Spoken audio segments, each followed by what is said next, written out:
Good morning, good afternoon, good evening, and good day. My name is Kenneth Ray Coleman Jr. Don't forget the Junior, and you are tuned in to episode number 10 of the Let's Talk About It podcast. We have a special guest on the line. We are wrapping up. The person that was on the beginning of Love, Marriage, and Divorce is on the end of this series, closing it out on divorce. We got my godmother, who everybody trying to make their godmother now, Miss Jan. Welcome back, Miss Jan. Thank you. Hey, how are you, baby boy and baby boy listeners? I'm pretty good. I'm pretty good. How about you? It's Wednesday. Wednesday. Oh, okay. Hump day. I'm good. I'm good. I'm good. That's a winner chicken dinner. Somebody getting their hump into it. Amen. Amen. Pass the collection plate. Okay. But yeah, we are back talking about divorce. You blessed us on the first episode of Love, Marriage, and Divorce, and I got so many messages like, "Oh, I wish she was my godmother. Like, what's her number?" Or I'm like, "No." Well, they need to put in the application. This we didn't just start here. First of Do all, you know how long? What? We rejecting all applications. You know how many? Okay, we rejected. I mean, you have spoken. We ain't gonna even get personal. I'm not gonna get personal. I digress. I'm not gonna. Okay, no problem. Not today. So we are talking about divorce, and I got a off-topic question that I just came to my mind now. And why is it that we are able to talk about so much, but not divorce? We're able to talk about love in detail. We're able to talk about our successes. We're able to talk about money. We're able to talk about relationships, friendships, but I don't hear a lot of people talk about divorce. Why is that?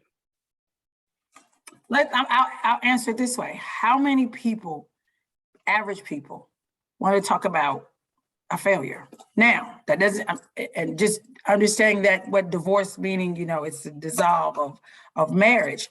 And I don't think I know that's probably one of the, nobody wants to say it out loud because it's a failure, because then people say this. Nobody asks you why you got married. If you say, I got married, they don't say, so what happened? Why'd you get married? Or you say, I got a new job.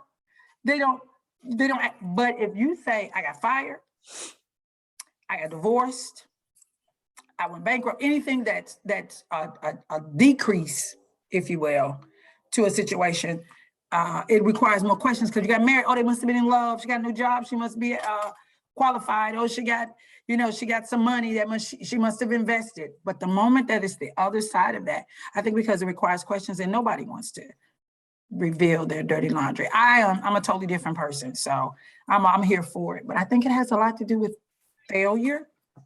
Divorce comes across as a failure. And I'm thinking more for poor people than it does, the wealth. They get divorced today and they marry tomorrow and they keep it moving because ours is attached a lot of times to wealth or this having tangible stuff. So it's like, oh my God, you're gonna lose the house or you're gonna lose the kid, all those things where the more affluent, they get divorced and they keep it moving, and they're able to say, we're best friends and it's done, it's over, it's not a conversation anymore. So I feel like that's probably the greatest part of it is it's a failure. And in the Black community, as Christians, marriage is ordained. So you just disrespected that ordination. How dare you? Here's the kicker though, and we ain't gonna even go down this rabbit hole, but let's not. We look at Christians look at marriage as being ordained, but how often do we go to God about the person that we married before we marry them? How often? Okay. Probably less than we're willing to admit. Not until it gets, God, we don't bring him in until we want to, and I'm using this word, sick him on the other person. What the Bible says, the Bible said this, this. But we got in this, messed up this, now the Bible said. So I totally agree with that. We don't, God is less about this. So it's not a tradition, I guess the tradition is the word I want to use. mockery of the process. I think a lot of times the whole wedding and all that, and the wearing the white, all these things, these things that have passed down without the context of why and what they mean and what it is to be an ordained marriage and being unequally yoked. All of those things, we just use those terms, we throw them out, to fund and fuel our agenda, as opposed to the agenda in which what marriage is, as far as it relates to being a Christian. Ooh, I want to touch it, but I ain't gonna touch it. Let's don't touch it. The other couple did a good job on marriage. Let's talk about the resolution, the dissolve, the dissolution. Yeah, let's talk about that. Shout out to Eminem. They did yes, a good job. I enjoyed that. I enjoyed that. He said, I ain't know nothing about being no husband. I didn't know what he was doing. He was like, okay, this is marriage, mama. I thought that statement was probably the most prolific. But again, we give shouts out to the Eminem. I greatly enjoyed though. I did. Facts. I got so many notes off of Love, Marriage, and Divorce, our podcast, Love Podcast, the Marriage Podcast, and I'm gonna have notes on this one also. So let's get into the first question. I want to give shouts out to my baby boy number 2. I enjoyed Love. I did. I enjoyed you, Kevin. So just so you said she forgot about me, I didn't forget about you, babe.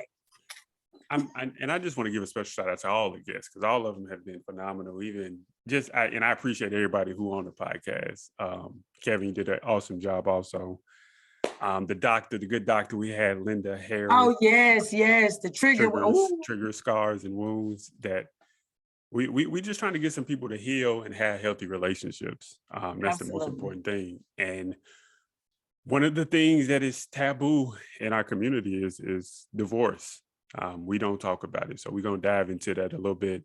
Let's go. So before entering marriage, or whenever stage you want to think about it, what was your take on divorce? I took some notes. So if you see me kind of looking off to my right here, or left in this case, it's funny. Growing up, Black people didn't get divorced. We got separated. And that came to me today. I said, divorce, DIV, was a rich white thing. Hear me. Black people in my community especially got separated.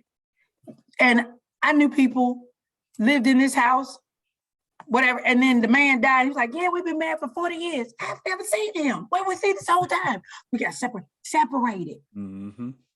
Because the legalities, I think a lot of the legalities were behind it was insurance and name changing and all the financial things that we couldn't afford to have, having 2 houses. He go live with, mama or get the new boo. So I don't think I had a real definition of divorce. I knew what divorce was, but it wasn't in my community.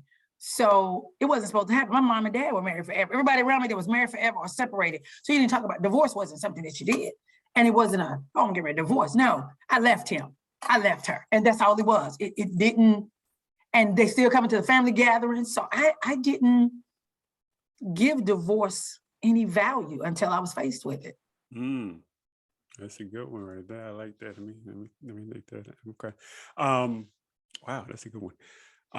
During your marriage, were there any points that you thought or felt like this might not work? Okay, I've been married twice. As I stated before, married at 21, divorced at 26, married at 29, divorced at 45.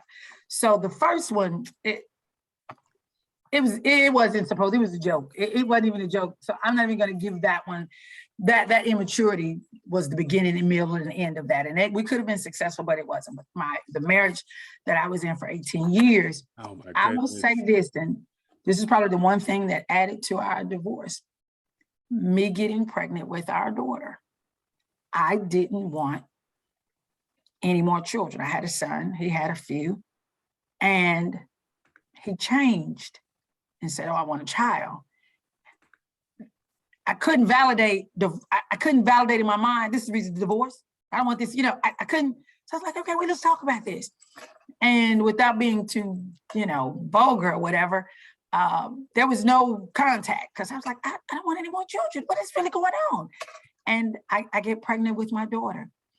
And something about being pregnant again, I didn't want to be married anymore. He changed the rules, he changed the game, and I was on the other side of being, you know, the Miss to Mrs. And so, yeah, and then there were other sides, financial.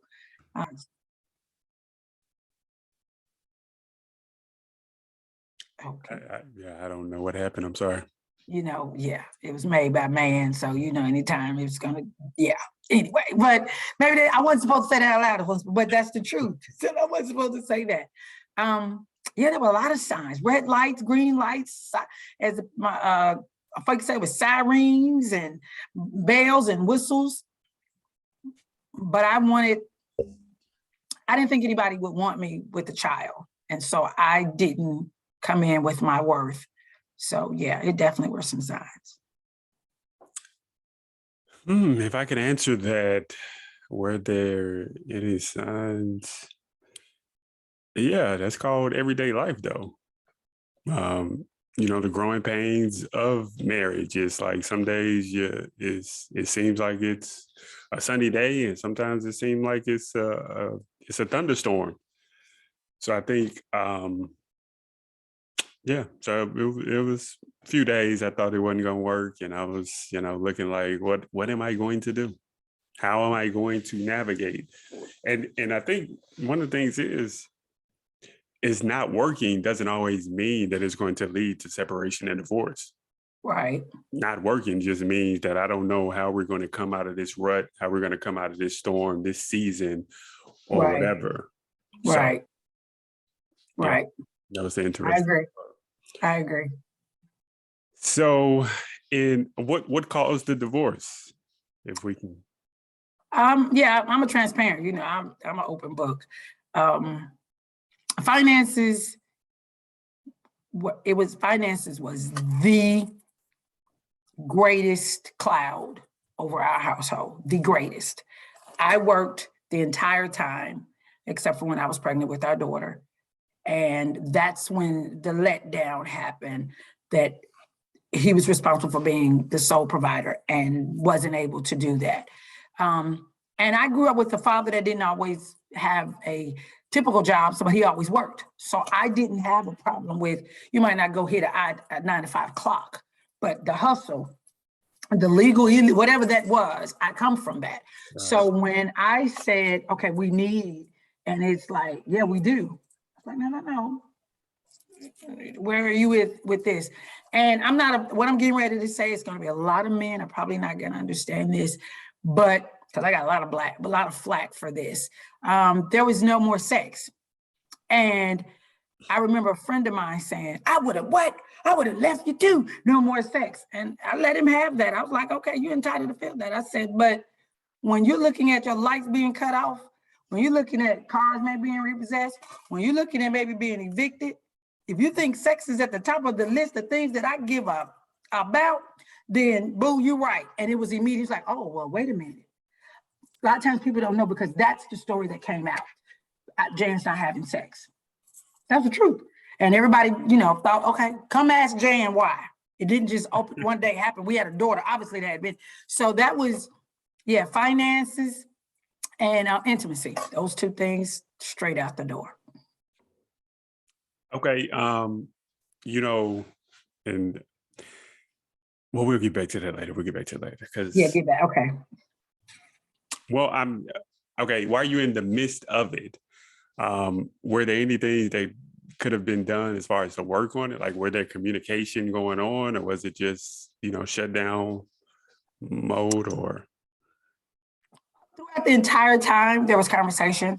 You know, the thing about it is how one receives a comment and how one says it. So I could have very well approached it.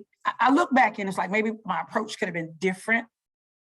The results may have been different, but I'm of the mindset it's not, let me say this, let me go back. Because there were sirens and sounds and red lights, I had lost the desire to approach it more genteelly.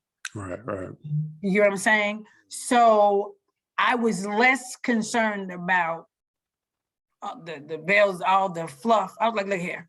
And so I was able to look back at that. And again, I'm not saying that the marriage will survive, but I'm saying that maybe some of the ugly that happened could have been avoided, or not have happened at all, or settled a lot sooner. But I went into beast mode. I was a mom, had 2 kids. I was like, okay, you're not gonna. And so it changed me a lot, a lot. So I could have handled me. I wasn't responsible for me, but there was counseling.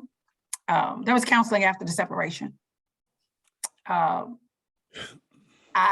not by my choice, but by someone who loved us both. I'm gonna turn on my fan. Y'all see how I'm shining? Gotta work on that. There was, I could have. Okay. So some stuff. So Okay. I could have. I'm listening. I don't know nothing. I don't know nothing. I don't know nothing. We did counseling quite a few times in the marriage, quite a few times with our pastor and other pastors did a lot of counseling to work on. And every time we came out of there, it was, but she's still not doing this. And I was like, okay, ask yourself why. If somebody's cooking all the time and they stop, somebody's doing something all the time and they stop, you need to ask, well, what happened that made you stop? Don't just focus on the stop. Right. If there was already something was going on, because people go through different things. I mean, I raised 2 children. My children are 10 years apart. So I have a kindergartner and a high schooler, so it's a lot of factors. I had senior parents. I lost my dad inside of our marriage, 5 years inside of our marriage. There was a lot of things, but there was never a conversation. And I felt like there should have been. And I might prompt the conversation, but when someone's not giving you what you think that they should give you, you're not really hearing a whole lot of conversation. If what you're not giving to talk about what I want or what I need or what I think I should have, I don't really hear that. So there was a lot of dismissiveness that went on both parts. So we tried, and even after we separated, somebody came to me and asked me to go to counseling. And I did, because I felt like I owed that to our daughter. But so I'll touch on it real quick. What caused my divorce? I'm a big on wanting to be valued, appreciated, and respected. And once I know that, it's a difference between once you feel something and what you know. Feeling is you based on your circumstances and your situation. That's right now. That could be temporary. What you know is the information that you've gathered over a long period of time. So once I know that somebody does not value, appreciate, and respect me, and you have numerous conversations with that person, and you see they're not going to change, you have to ask yourself what you're going to do. You're going to stay there, or you're going to, stay there and endure, or you're going to, move on from the situation. And I always, the reason why I knew that I was not valued, appreciated, and respected is because the way I wanted to be treated, I seen her treating those people that she valued in that manner. So it wasn't like the person was incapable of giving me what I need, or I had unrealistic expectation. I'm saying, you do this for this person, A, B, C, and D. And I'm like, the person you come home to, you treating them like whatever. So I just choose, to let it go. Okay. So I understand. And so the next question, a lot of people always ask about, and you touched on it a little bit as far as counseling. So how did counseling help? And the reason I said help is because help doesn't mean that it's keeping the marriage together. Help just means that it could grow 2 individuals. Right. And it can open up some doors that we chose not to go in. We went to 2, I think it was maybe 2 or 3 at a hotel. We went to a conference, and it was wonderful. The conference was wonderful. It calls us come home and write notes and, that whole thing. And the conversation. So you're now having conversations, and because somebody's giving you the tools to have the conversations. And it helped me, for me personally, is because I knew, I was like, I don't want to build a house with this person. I knew years, because the equipment that we were using to help build the house, at the end of the day, we didn't want the same house. We didn't want the same house. We used, wood, whatever. We didn't want the same house. So I'm trying to build a bathroom, and he's trying to build a shed. We didn't want the same things for different reasons. Mm-hmm. And it helped me. It didn't help me while we were in the marriage. It helped me when I got out, where I did the accountability I need to have for myself for the next relationship, and the next relationship with another man, with my children. And it was hard. I remember one session where they were kind of like being the submissiveness of a woman. And, it is what it is with that. But my mom was a very submissive woman. So I knew what it looked like. And so I tried this. I mean, I literally did the whole, I was like and it was more of a, you should always do that. Wait a minute. I'm doing a something with the understanding that there's a something, there's the submissiveness of this wife, the submissiveness of my role as your helpmeet. There's a something. My pastor used to say, help me. I need to meet you where you are to help you. Help. He used to say women are ERs, emergency, help her. That means you have to be doing something to get the ER. So you don't go to the doctor feeling well. You go to the ER to take the current situation and improve it. Right, you already got to be in a state upon improving. And when we went to counseling, when we separated, the first conversation I asked was, why do you want to come back? That you left for this reason. Why do you want to come back? And he says, God's working on me and God's working on you. That's not the answer. You left because there was no food in the house. So did you come back thinking I went to the grocery store? Why did you come back? You didn't bring back groceries. You see what I'm saying? So we were counseled by a couple. And I said, no, I'm gonna do this single thing. And I think counseling, it does not work if you don't have healthy counseling during a relationship or during a marriage. A lot of times we treat counseling, well, let me say this. I now look at counseling as routine maintenance on my health. Yes. Right. You can't have eaten bad your whole life and go and tell doctor, fix my heart. Okay, well, when you were gaining the weight, you should have made some. Now we at the end of, I agree with that 100%. And I think oftentimes that's what counseling is like. It's going like therapy. People think, well, it is, but I'm saying therapy for individuals, like you're broken. No, maybe I'm going so that I don't break. Mm-hmm. Or maybe because I want to keep the break from being a separation of a break. You can have a crack, and if I catch it before the crack runs, then now I don't have two pieces. Keeping it as a crack and sealing the crack, I keep it as one. But oftentimes we let that crack hit, and then now it's two parts. And when you do those two parts, you think about anything that you've ever broken, and never a clean break, some shard pieces fall. So you never can really, attempt to put it back together. But if you can catch it at the break, you can salvage it. So I 100% agree with that. And so, counseling, we do it at the last minute. So therefore, you have too many problems wrong that a few sessions are not going to fix. Absolutely. And so I remember when I knew it was time to go, Grey's Anatomy was on. And the episode was called Bend But Don't Break. And at the end, it was about Callie in Arizona. They went to marriage counseling, and they had to do 30 or 60 days where they had to be separated, but they had to live alone. And so at the end, Callie told Arizona, she was like, I've never been so happy as I was for the last 60 days being away from you. And she said, I'm paraphrasing it, but I had to send you the clip again so it could jog your memory. And she was just like, I want so much more for you. I don't want you to be stuck with someone who feels stuck. And I said, help me, Holy Ghost. Now, when I say, it's interesting that you say that was a Grey's Anatomy episode. Mm-hmm. In 2009, I got divorced in 2000, well, separated 12, divorced in 15. 2009, my baby and I went looking for an apartment. We were gonna move out. And during that time, he was always on the road. He was a truck driver, always gone. The house was so cool.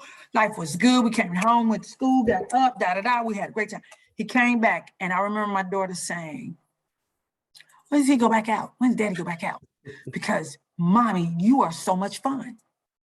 And she is kind of like, she didn't mind him calling the night. Hey, I love you too, daddy. Bye. She's like, I had so much fun. I had so much fun. You were so much, and it's like, okay. Because I'm thinking, I stand together for a person that's like, I want two happy people. I don't need them people to be together if they can't be happy together. Because as soon as he came back, she was like, Daddy, when do you go back on the road? And it's very matter-of-factly, but it was kind of like, I really need you to roll up out of here whenever you, and I felt like then, you know what, this might not be this, like I said, I don't think this is what I need to do. I ended up staying another 3 years, but yeah, I can relate to that. Being with somebody that's happier without you, oh, been there, done that. And I think, and that well, I didn't want to go into this route so soon, but yeah. So the Grey's Anatomy, what I'm gonna do is I'm gonna post that on my social media, the Let's Talk About It podcast page. So if y'all interested, I mean, I'm talking about that. Yes. That lady, she broke it down so it could forever be broken. So when the divorce started or the separation was started, were there any second guessing by you or your ex? The counseling that we did, he left June 30th, 2012. I moved out the house and moved in an apartment with my daughter, September 2012. A friend of ours touched base with me and said, hey, he missed you, he loved you, da-da-da, bam, bam, let's go to counseling. Went to counseling October 2012. We took a break in November for Thanksgiving. And December 2012, my birthday, I said, you know what? I've been loved my whole life. I don't want this anymore. So it's funny, if you ask him today, he'll say, I'm the reason why we broke up, because he tried to come back. Now, without going too deep, let's just say he was planting seeds other places.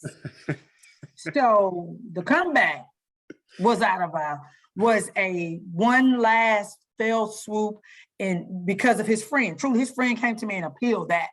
And I said, okay, cool. Because maybe it was a conversation need to be had just for the sake of us being parents. And I was like, no, this is not. And I told him, I said, because I could never, you took white garbage bags, moved out with white garbage bags. Our daughter helped you move, and you moved in with another woman. So, okay. So then I went to counseling, and the first thing you say was, God is working on me. No, God didn't work on you. Baby girl put you out, pimping. So I never second guessed. I stood in the mirror. I can actually say 2012, I think I turned 45, 46 or whatever, 45. And I stood in the mirror in the bathroom. And on my birthday, I talked to my mom was still living. I called my mom. I talked to my son. My daughter told me happy birthday, and I did a kiss up to my dad in heaven. And I said, I've always been loved. I've always been loved. Two people that brought me in the world loved me, and two people I brought into, I've always been loved. So staying in a marriage, I'm not staying for the sake of love. I've always been there. It's not like I need. So I said, I don't want this anymore. And that day, never, ever looked back. Of course, he did, once the divorce proceeded, he was like, no, and, we could do this, and now we can. There's a song, Anthony Hamilton has a song, it starts off, what's the song? Pray. How does this song go? To this day, I can't listen to it. I was wrong. She let. Well, come on, Kenny. I don't know the song because I don't like it. You are Facebookers and YouTubers. You know the song. I think it's Anthony Hamilton. Pray for you. Yeah, whatever it is. It's like I was wrong and she left me. And no. So he was on the road truck ride and he's like, I listened to this song and this song to this day. That song comes on. I was wrong. Click, delete. Nope. Anthony Hamilton not gonna help you, pimping. I'm out. Nope. Was there any second guessing by me? No. I had exhausted all possibilities inside the marriage. So when I made up my mind that this is something that I didn't want anymore, it was nothing but confirmation after that. Yeah, was it second guessing by her? I'm sure it was because she didn't think it would get to that point. She never did thought I would leave. She thought I would stay. So yeah, no, it is what it is. It is what it is. What did the divorce process expose to you? That it's not about the two people. I told you in the last thing, it's so disrespectful. It is not about, because it doesn't allow you, okay, the divorce is only about dissolving legalities of I'm Mr. and Mrs. in terms of a legality, because I still carry my name. So, and we have children. It only separates stuff and it tears apart the people because you spend a whole lot of money. And at the end of the day, the pain that now you're broke or in debt or less money, it's not about the people. It's just about a process. When you think about it, the best way I think of divorce, you should be able to sign on dotted line and say, I don't want this, you don't want this. And you go your separate ways and then go back to court and fight as a plaintiff and a defendant. But when you're fighting there as divorce, you bring in all these emotions and the court cares nothing about. The court doesn't care that he cheated. The court doesn't care that she spent your money. The court doesn't care that you stay. None of that is, because those are the factors in most cases that brought us to divorce. Because we're not walking in with a whole lot of money. So it's not about, but they only want to know, well, okay, Mr. Coleman, you need to give Mrs. Coleman $5. Okay, Mrs. Stewart, which is my maiden name, Mrs. Stewart, you got to let them see your children. It's like, okay, those were never issues that if we could have resolved what was caused us to want to get married, the money, and so that's why the money becomes the only tool that we have to use to hurt each other and the children. So I think it just is, the process is not for the people that are divorcing. That's just how it was for me. Because when my first divorce, I signed on dotted line, he signed on dotted line, it was over. I think I went my way, he went his way. Yeah, what it exposed is that what unhealthy emotions will bring to the table. Like, yes.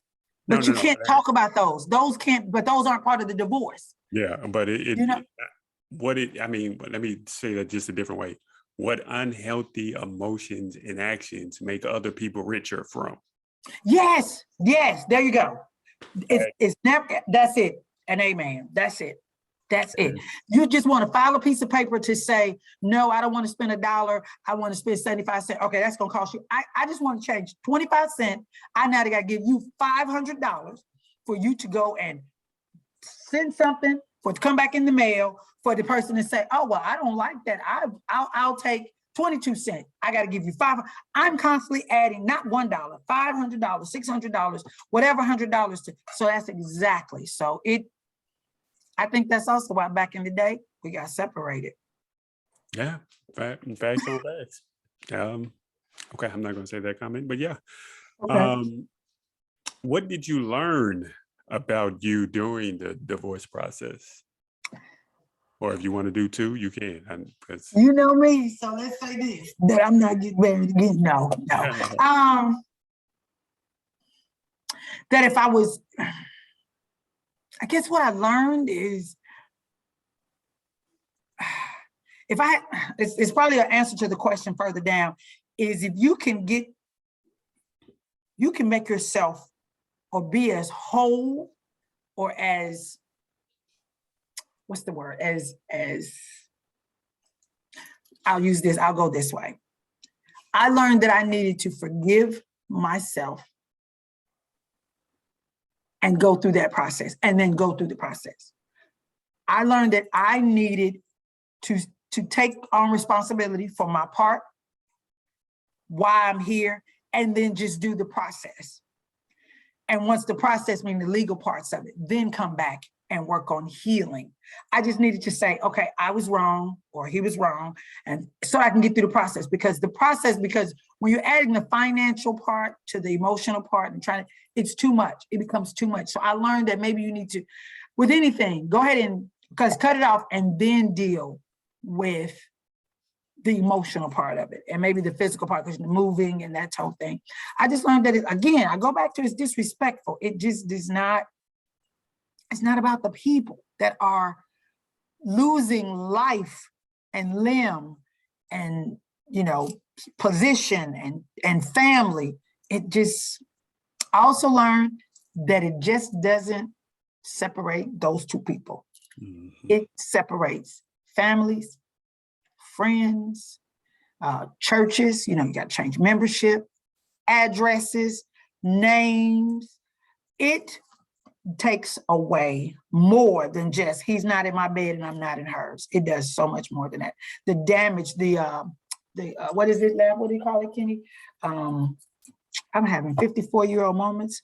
The carnage that's left behind after the trees, that's what I learned, that it's a lot more than just the judge saying, okay, it's over.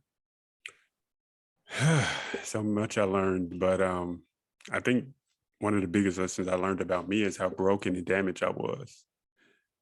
I thought it made me re-examine everything that I thought was right and good before. I really had to strip away the layers of what I thought was good, what I thought was right, what I was taught, and I really had to define it for myself. Mm-hmm. And it taught me a lot about me. Just had to hold myself accountable. Yes, my actions, my decisions. Yes, it does. It does. And I think the main reason why, if you're willing to be mature in it, because you need to know who and what you are that calls for this relationship to dissolve, so that you can fix, change, modify, work on, consider, whatever, before you start the next relationship. Right. Because oftentimes we just carry that stuff over. And that's what I learned about how to love, like, and even critique and criticize myself 100% and live in it for a minute, marinate it, live, feel that before I can move forward with anything that was going to ever be successful as far as it relates to a mate. So it definitely taught me that, because once the judge said it was over, it had just begun. How long did the process take, and what are some of the emotions and feelings that you had during that process? I filed January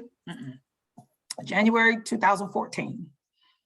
I wanted to file January 13th, and I'm going, and I lie, I was getting ready to go to Jamaica, so I took that money and went to Jamaica. So I just filed January 2014, and my attorney told me this. I was getting ready to buy a car, and I said, "Oh, I don't know how to buy a car and pay for my, my divorce." She says, "We do what we want to do with our money. We find a way to do whatever we want to do with our money." She said, "So if you need a car, get your car, because that's what you say you need. And you can continue to be his wife, unless that's not what you no longer need. And if that's not something that you need, and then you no longer want, you'll find a way to pay for it." I was like, "Oh, excuse you, ma'am." So I started the process January. He was served. Oh, it was drama from that day. I was not legally divorced until, and here's the irony of this podcast, Friday, March 4th will be 7 years. So I thought I was gonna have coffee with old boy when we left. I thought, but the drama had taken place. I was like, yeah, I could have some grits, you understand? And when I walked out the courthouse, I was dancing, and I went I'm gonna tell you how I made I went to Kroger. I walking in Kroger and I was dressed kind of cute. And this young man, Kenny, he probably was 12. He said, "Hey, how you doing?" I said, "Hello." He said, "Well, what's your name?" I said, "Oh no, baby, you know, I don't." He followed me around the store. I said, "Sweetheart, how old are you?" And I think he said 20, whatever he said was 20. And I was 20 years over, whatever age he just said. He said, "You know, age is nothing but a number. And I can get to know you and da da da da." Baby, when I tell you I said, "What? Divorce 2 hours? And I'm already getting I'm a cougar? What?" It's like, so it taught me that I had not lost it. But also it was a long process. It was a very financial process because I paid for it. And I mean, physically paid for it. I'm emotionally paid for it. And I was drugged through the mud about it. I was treated less than and, you know, and talked about. And one of the questions that you had on there was, did I have a support team? I went through my divorce by myself. All I had was my daughter. And the reason why it did not break me is because of her. She saved my life. Because I had my pastor's wife told me, she said, "Okay, we through with the emotional part of this, the tears and she said, we got a child to raise and we got things to do. So you go in your secret closet, you cry your tears, you scream and you yell. When you come out as mom. And you do it because she deserves this time. You can't, it's not like you can put her on pause till you get back. And my daughter saved my life because I threw all of me into being there for her.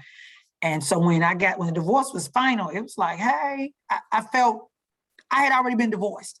It was just a legal part of it because I did the work and then I didn't let it consume me. And then I took care of a baby girl. I don't know the exact dates, but I think that thing took about 3 years. I think you were in it for a minute. I do. I think you were in it for a minute. Yeah. Before it was legal, before it was final. Yeah, it was final. It took too doggone long, but that's neither here nor there. But when it was finalized, you know, my favorite movie during my divorce, it was 2 of them.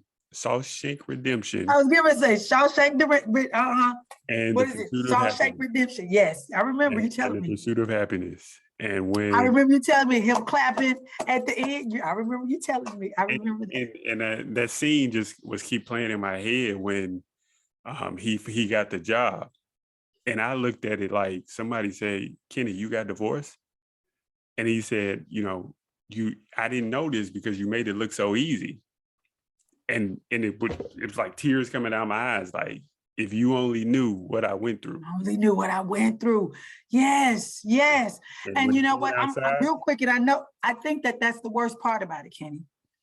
The divorce. You said nobody talks about it.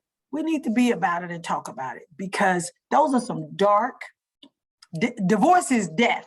The thing about death being greater, this is sounds so crazy, is that it's finite. That person's gone in the ground and you can, but when that person is still lingering a part of the world and if you have children with them, they're still here. So I have to separate this emotion from you to maintain this emotion with you because we share a child or business or still families or whatever. And so divorce, I think sometimes death sometimes can be, you know, I don't know if I want to say easier.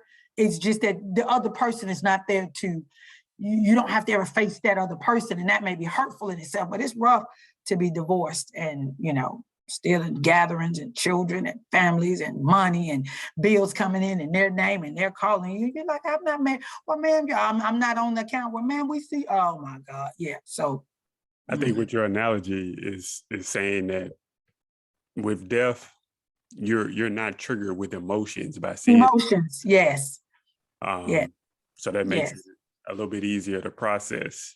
Yes, it does. Just a little, and easier is so, you know, when you're comparing death to life, it's truly what I'll say. You have to have gone through it for it to, it's like losing a parent or until you cannot share it for a person to understand it until they're facing it, going through it and find themselves, you know, on the other side of it. Because there is another side. There is the other side.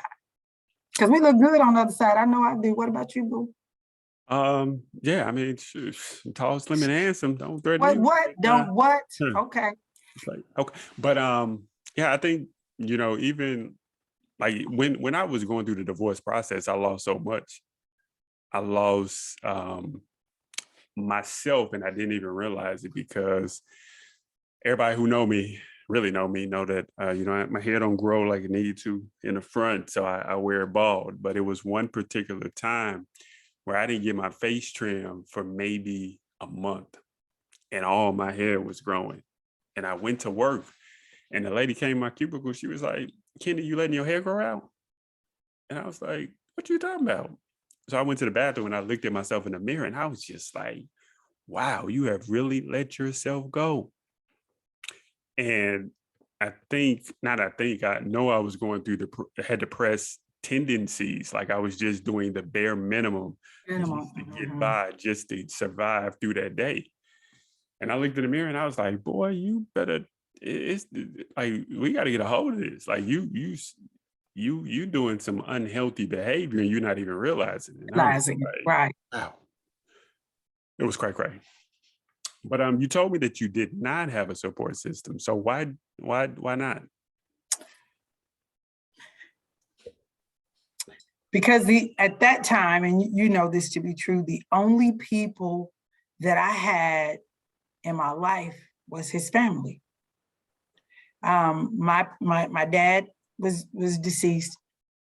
My mom died later that year. My mom died in 2015, but she's old. She was an older woman.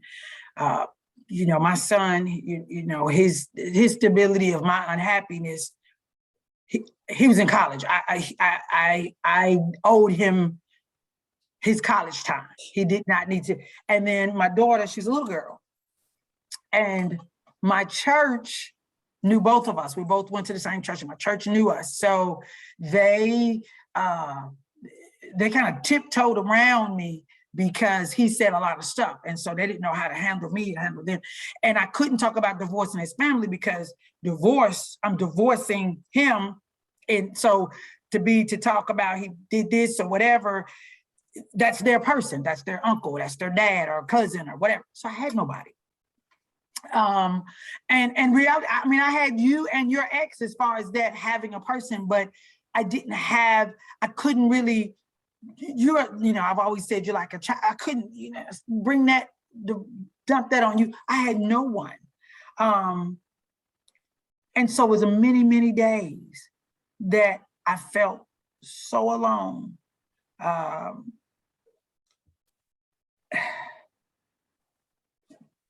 Because this is one of the things that came back. Well, you knew how he was. Well, you knew that's who he was. And I was like, so, and I had already been married and divorced, so I think I beat myself up more. Even to this day, people can't handle me talking about, which I don't, because I'm not a divorcee, but if I bring him up, it's, well, everybody has a different life. I'm not talking about him and his life. I'm talking about me and my experience with him and how it affected me. How it affected me has nothing. I can't feel some kind of way. He's my daughter's dad. So no matter what, he's still an integral part of my existence because my daughter is. But there was nobody. Even pastors were like, well, so I fought that battle by myself. I tried to have a support system, but I'm private. And I think the more I tried to invite people in, I felt like they didn't understand my struggle. I think it was too many people that was trying to dictate what I should do for my life based on their or for her. For her. Mm-hmm. And so I resembled that. There was a moment, YouTubers, where he stopped talking to me. I was like, okay, boo, I got you. But I understood it because I don't need you to tell me I'm right. I don't need you to tell me I'm wrong. I just really need you to listen to me. And sometimes we try to get in front of it, help and get in, and you can't. I just need you to let me be mad or let me be hurt, or let me be pissed off. This person did this. Doesn't matter their intentions. Just let me say, I didn't like when she did this, and it's that. It shouldn't be, well, she probably didn't mean that. Or you should, because once people start giving value, and I'm a victim, when people start validating all the, that's not what this conversation is. So you do find yourself saying, you know what? I think one of the most important things that we leave out is that sometimes like when someone is giving you something, they just want to know that you understand what they're giving you. Right. And you know what we're afraid to say? I don't really understand. Yeah, I don't understand. Let me understand. repeat it. Or can you say it another way? And I think until you can give someone the confidence that they understand what you give them, then it's hard for them to hear your advice. Because I agree. It's coming off more as a dictatorship. Yeah. Because if you were to understand what road I traveled a little bit, then you can understand why I have some scars or some triggers or some wounds, and then we could, be able to go from there. And sometimes then if you know all that, you can cater the advice right to that tender, you'll know not to push so hard because that's tender, or and I agree, but we want to fix it and help and be there, and sometimes it's not, I'm gonna say this, sometimes it's not even wanted. I just want to get it out. I just want to say it, get it out, and go on, and then maybe come back. But I think that's another reason why in divorce, because we validate, well, yeah, he was no good, or yeah, she, that's not what this is about either. I'm telling you how I'm feeling about something I said in front of this person, these people that I want to do till death do us part. And how about this? We said until death do us part, but you all don't understand, I'm dying. Because that death do us part, divorce is also a death to the part. And we only see, and it takes resuscitation, defibrillation, what is it when they give you a hydration? It takes all, because there's a death. I promise you, I guess that's probably why it won't start with the letter D, baby. Death till you part. Yes, it is. But here's the kicker. People don't understand that the toll that it takes on you emotionally, mentally, and spiritually, that death, and so they can't see it, so they can't empathize or try to gain an understanding about it. But I told somebody that exact thing. I'm like, hey, I'm miserable as heck. Like I'm somebody trying to give me CPR, and you telling me to go back into this, or come on, like what are we doing? Like, yes. Okay, I'm not gonna even let me. Yes. Where's my dead man walking? Dead man walking. I promise you. Yes.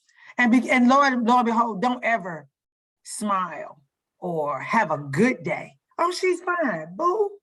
I still got to function out in this world. I can't, and not until the lady noticed your physical, you did, but it takes a while for your hair to grow. So obviously you were in this state for weeks before she finally noticed the hair.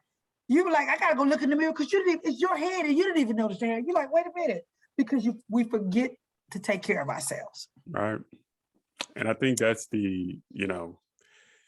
that's just one thing that I try to do in life, man. I try to understand where people are in that exact moment. Because for somebody to be open, honest, and vulnerable with you, that's a gift that they're giving you.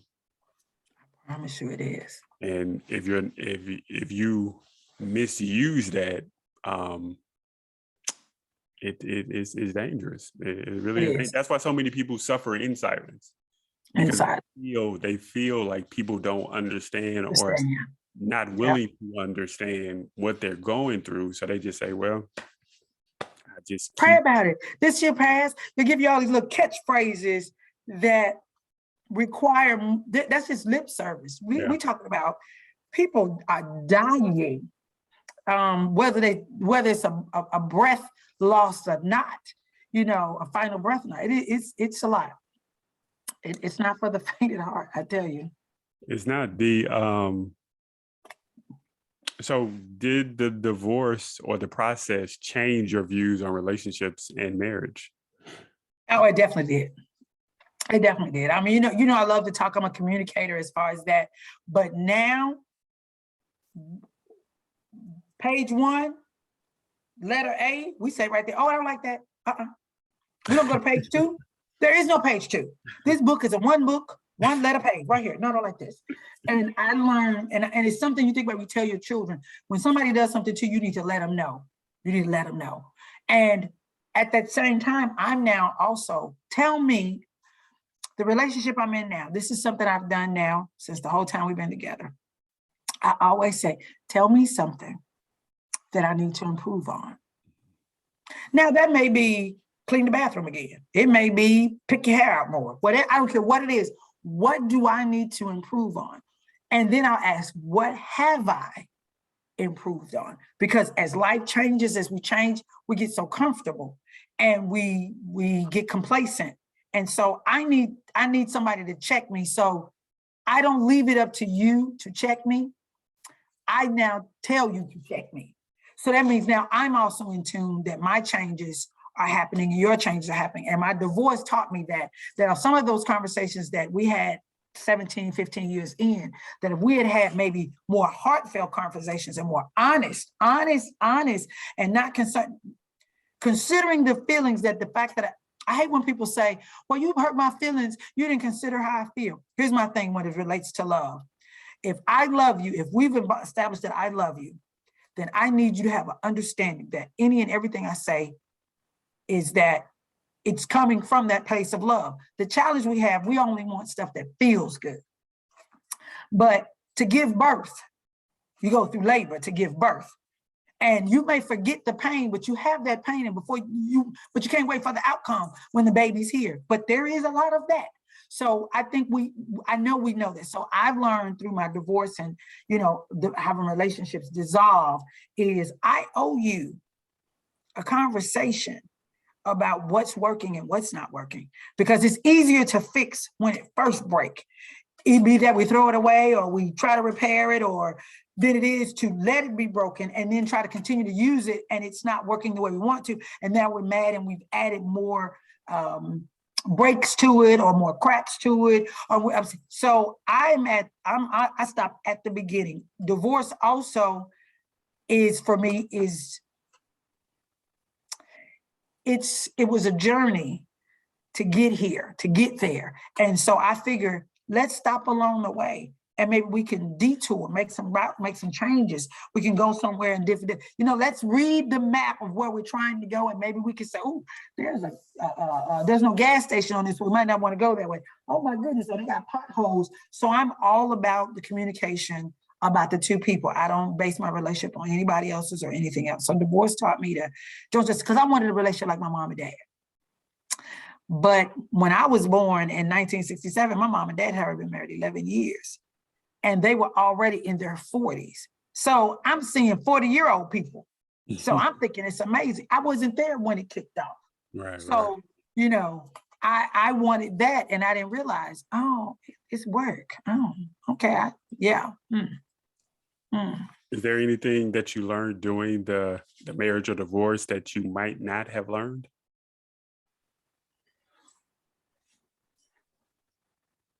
We always say that, other people can change us, and we always say nobody can change us, and we're not in the influences we do. People can, I might not have learned definitively how much another person can truly change how you show up in the world gradually. You can't change me, Kenny. And I look back and you know me, the Jan I was, it ain't even nothing about my look, my aesthetics. The Jan I was to the Jan I am now. Wow. That she lost, she was this, and so I know that that's the one thing that I definitely realized was like, yeah, you really can be influenced subtly by another person that, that you've taken up space with. I think, and I'm just answering this question based on the trajectory that I was in my marriage. I don't think I ever would have really learned the true importance of having boundaries, expectations, and sticking to them. If I would have stayed, and if I had to get, I believe that I had to get divorced in order to learn the importance of boundaries and expectations. Because I don't think if I would have stayed married, I don't think I ever would have learned Really? that lesson. Yeah, because I ain't had none.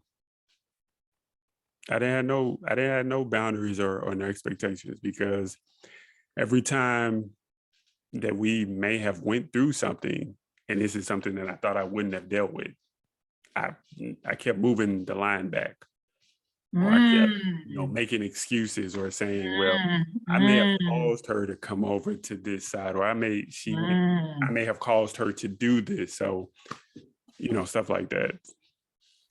Yeah, okay. Yeah. Yeah. So if you know others that went through a divorce or going through a divorce now, the process of a divorce, what's one thing that they all say, or have in common about that divorce process? Repeat that. If Say that again. if you know anybody who went through a divorce or going through a divorce, what's one common thing that they may all have in common that they say about marriage? I mean, about the What divorce, excuse me. at the top of the thing, they didn't take care of themselves. Mm, You just said it. Your hair. We don't. We spend more time on who we're leaving than who we're going to be left with. right, right. So when the smoke clears, because you think about even when we take vacations and I'm divorced and you go, okay, you went through, and then you come back and the smoke is clear. It's like who? So I think everybody, I have a friend that just 8 years. She was married 30-ish years, 30 on books, 31 years, 30 years. No, her son's 33, so 33 years. And divorce process 7.5, 8 years. Mm. And she said, she got sick during this process, and she said, it was hard trying to take care of me, because at the same time, I'm always trying to make sure I'm in tune and step ahead to make sure that I'm ready for the processes. So I think it's a lot of it that you just don't take time for yourself. Also, nobody takes a break from the divorce process. Everybody just lives the divorce process the whole time. Who wants to do anything for 8 years? You even work, you get 2 days off. Your children go to school, you get hours with them. We stay in the zone, and it's just wearing me out. How about this? Just stop. Because you can't go to court till you go to court. You cannot go to court till you can go to court. You cannot, and you can't talk to him or her. And I think that, I know that the people that I know that were in the greatest divorces here recently, and those who, they were in it, then in the process the entire time. Like, no break. You have to take a break. And so if I had to tell anybody, stop. When you go to court on Monday, man, give everything you got to do on court on Monday. Come Tuesday, go to Taco Tuesday, go get your margarita. On Wednesday, go work out. Then go back to court next Monday, because you cannot, because the way the process works, the court is only going to do the legal part of it and hit the gavel. You got to work on you on the process, because the only person you're going to be left with on the other side of this is you. So that's what you need to take care of. We spend more time trying to take care of the process. We need to just take care of the person. Yeah, one thing that I hear and see that everybody have in common is that we don't know how much it takes, how much taxing it is on us mentally, spiritually, and emotionally. Yep. And that's one of them hamburger moments. Like, yeah, that's how it does. It absolutely does. And so, adding to one of your questions, what advice?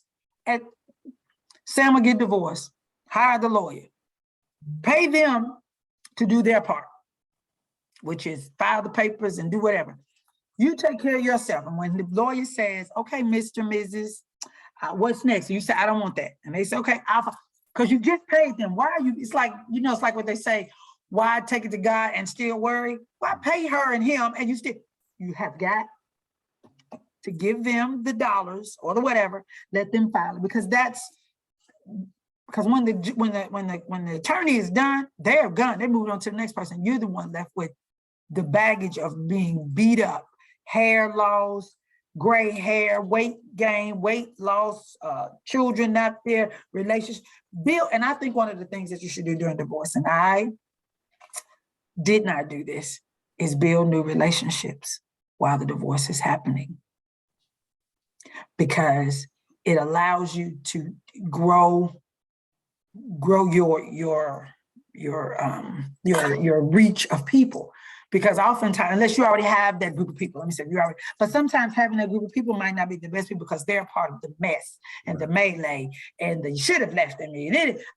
Build a new relationship, join something new so you have something new to look forward to that's not a part of the marriage. That wasn't a part of the marriage. Change church, change gyms, change houses, change hair, whatever, because you need something when this is over that's only yours.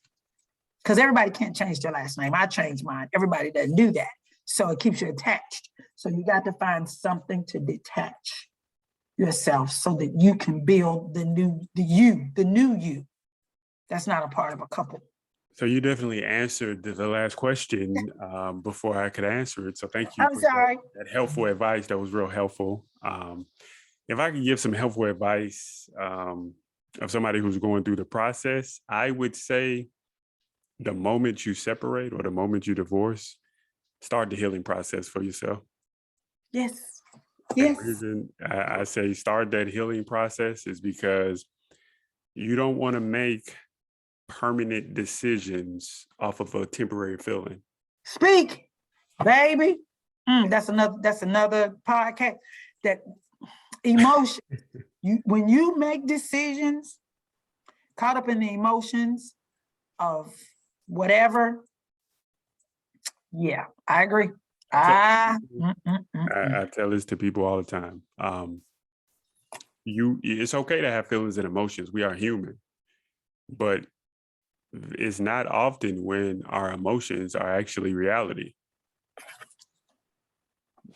Emotions are clouded judgment that we have with a slanted truth. Because it's clouded. Our emotions is based on our circumstances and situations. So whatever we see right now, that's what we are saying. That's what our reality.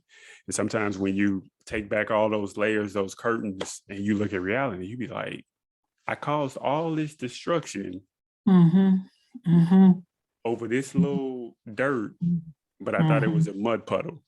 And now you're spending more time cleaning all this up. Yep. Before you can even start anew and deal with whatever it is that was the small thing, because now I've got all this. Yeah, absolutely. I 100% agree with that. So, Ms. Jan, we thank you for blessing us on the podcast. We're going to let you get out of here with this rapid fire. We got 5 questions with the first thing that comes to mind. So you can bless us. Okay. I was trying to get some new theme music. I ain't thought of it yet. Okay. Well, yeah, right. So the first one is going to be love. Necessary.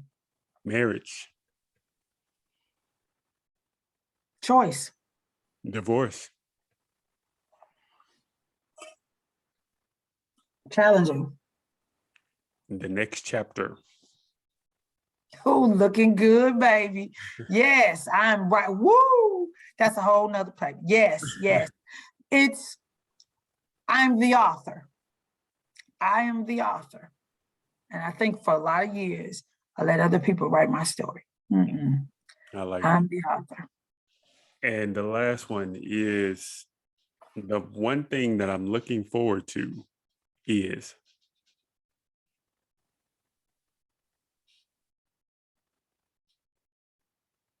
Oh my God. The one thing I'm looking forward to